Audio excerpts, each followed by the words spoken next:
Porque às vezes a situação sim, é tão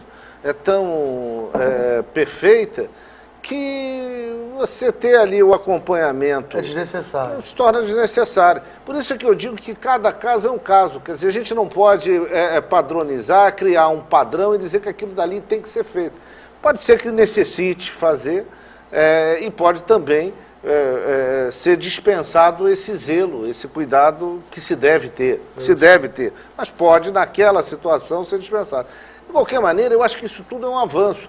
Porque hoje você vai possibilitar, no caso dessas relações homoafetivas, você vai proporcionar que as pessoas, que uma criança tenha o carinho de uma família, que às vezes não tem, que na maioria das vezes não tem. Tem a estrutura, tem a afetividade. E você sabe, isso daí, no final, se quando uma criança não tem uma família constituída, ela não tem um ponto de referência, isso se reflete contra o Estado, porque aquilo dali vai criar danos, vai dar prejuízo. Amanhã essa criança é uma criança revoltada,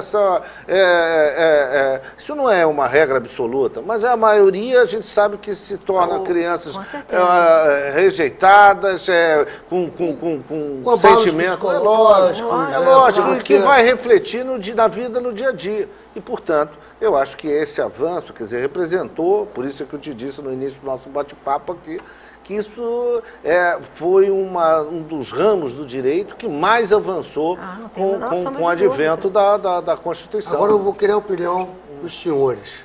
Você acha que demorou muito para vir essa decisão pelo STF, ou até mesmo pelo nosso legislador, ou vocês acham que foi numa hora certa, num momento certo, num amadurecimento da sociedade?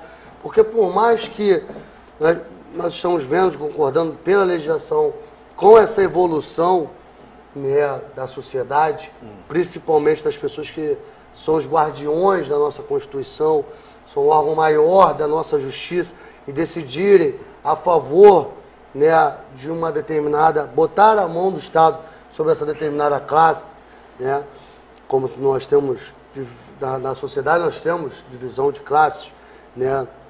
Então, vocês acham que essa evolução dos juízes, né, dos ministros, da nossa decisão, do nosso direito, veio ao bom modo, ou veio atrasado, ou veio adiantado?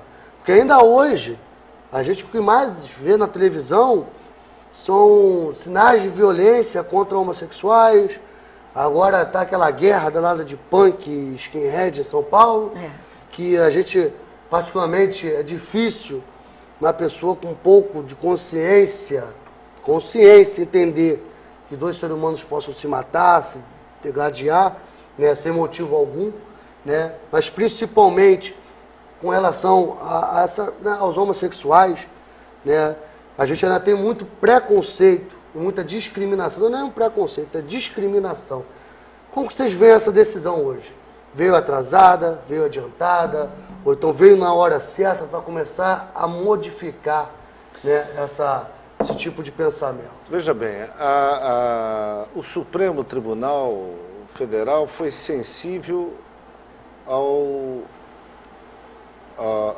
à vontade do legislador, que era justamente de proteger o ente familiar. A decisão, ao meu modo, veio no momento certo. As pessoas que se sentem lesadas, que são vítimas de preconceitos, de ofensas à honra, que têm o seu sossego, a sua privacidade violados, essa pessoa, ela tem que saber que ela pode bater a porta do Poder Judiciário. Pode e deve. E deve. Pode e deve bater a porta do Poder Judiciário e pedir ao Poder Judiciário que ele aprecie aquele fato que ele entende que é ofensivo à sua honra, que viola o seu direito. A sociedade está muito mais esclarecida do que antigamente. É verdade. Hoje a gente tem, você veja bem o seu programa, este programa que você comanda aqui na Cabo Frio, aqui na Cabo Frio TV. Você está levando aos seus telespectadores a informação de que existem direitos. E os seus telespectadores vão decidir se eles vão exercer ou não esses direitos que você está dizendo que existem, que estão aí.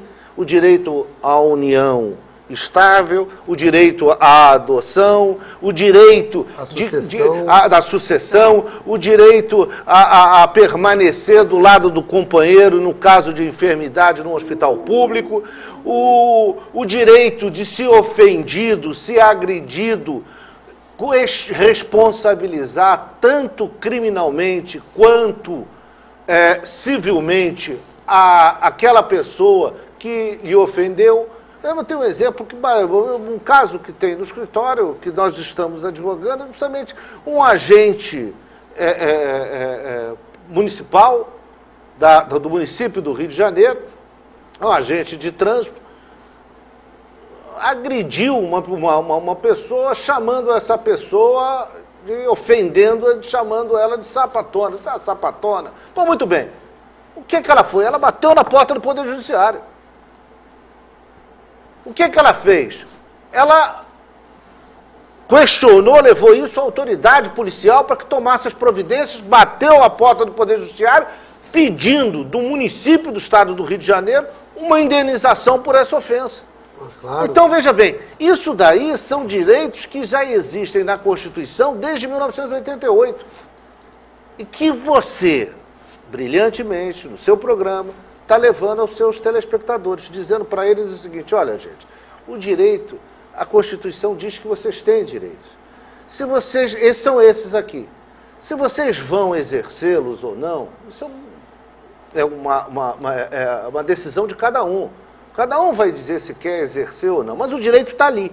Então, se você... Outra coisa aí que, nego, saindo de um polo para o outro, rápido, mas até para fazer um parênteses, você vê o trabalhador, repara bem, o trabalhador, antigamente o trabalhador se acidentava e ia para o INSS, ficava lá jogado, lá que nem um... Está entendendo? Um animal não era... Então, muito bem. Hoje, se ele sofreu um acidente de trabalho, e esse acidente de trabalho foi em decorrência de culpa do seu empregador, do seu patrão, ele vai ter o direito ao benefício do INSS, mas também vai poder postular uma indenização. Isso são esclarecimentos que isso se formou o quê? A jurisprudência está fazendo o quê? A jurisprudência está vindo para consolidar aquilo que nós, advogados, levamos ao tribunal, questionando o tribunal, e o tribunal, através de decisões aqui e acolá, foi receptivo a essas nossas postulações e foi formando essa sua convicção, chegando ao Supremo, ao momento que se chegou ao Supremo, e lá o Supremo Tribunal Federal disse justamente o seguinte: olha, é possível a união entre pessoas do mesmo sexo. É o reconhecimento da união. É o reconhecimento da união. O Estado vai proteger essa relação. Então, como protege qualquer uma outra. Então isso chegou o quê? Há todo um trâmite até chegar lá, porque você veja bem o seguinte: o juiz não está, o juiz de primeiro grau, o juiz da sua comarca, o juiz da vara, ele não está obrigado a seguir aquela decisão. Mas aquela, por hora, até porque se tiver a súmula vinculante, aquilo dali já está, bateu, acabou. Mas por hora, o que acontece? Ele não está, ele tem que entender que aquilo dali é uma orientação da maior corte do país. E que se ele for de opinião diferente, ele somente vai retardar a concessão daquele direito daquela pessoa que está postulando. É aquela questão, né? Cacique manda em cacique, índio manda em índio. A questão do Daniel Dantas, né? O Supremo soltou, o juiz lá de baixo mandou prender.